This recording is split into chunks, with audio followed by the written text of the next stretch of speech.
In this video, I want to show you how you can use logic branching in Google Forms. If you've not heard the term logic branching before, I'm not really surprised. Logic branching is a term used in diagnostic assessments. The idea is that you want to find out what your students know prior to the beginning of the school year, and that way you can develop a baseline of their understanding. Now, the way it works, a student answers a question. If the student gets the question correct, the next question that the student receives will be more difficult. Conversely, if a student gets that question wrong, the next question that they get will be easier. This helps you determine a diagnostic baseline of understanding for that student.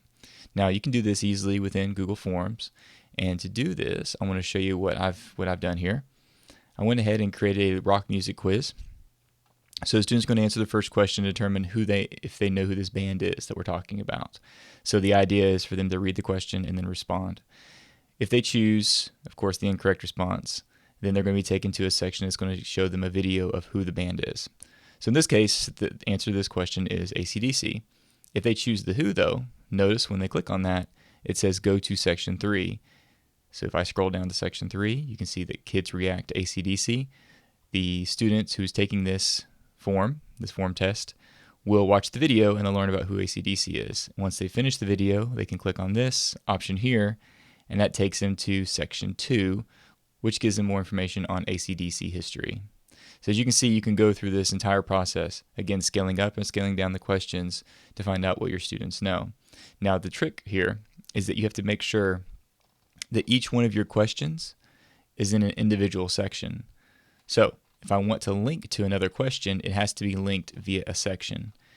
And you can do that by going in and creating a new question. So I'm going to go over here, and I'm going to, instead of clicking here to add a new question, I'm going to add a section. And what that does is it creates a brand new section. And then from here,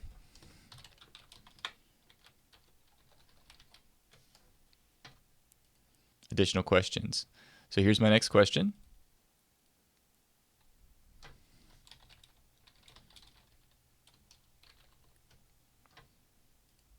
So click here to find out more. Or I can do something else like click here to learn about other bands. And then what I want to do is when I set this up, I'm going to come over here and I'm going to go to this little menu option here. And then at the bottom, when I click on this little menu option, I'm going to choose Go to Section Based on Answer.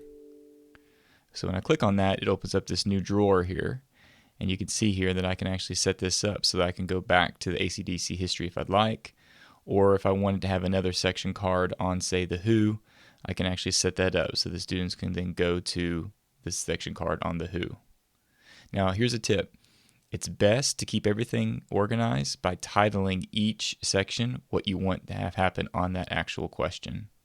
And again, you only want one question per section. That's it. That's all you have to do. So let me give you a little quick preview of what it looks like. So I'm going to go ahead and just preview this. And they choose Rolling Stones. It hits next. Again, it takes you to the video.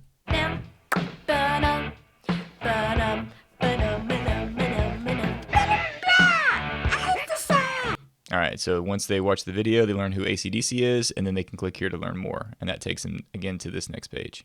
Okay, so let me just go back and show you what would happen if they choose the correct answer. And that takes them to the next question. And that's how logic branching works within Google Forms.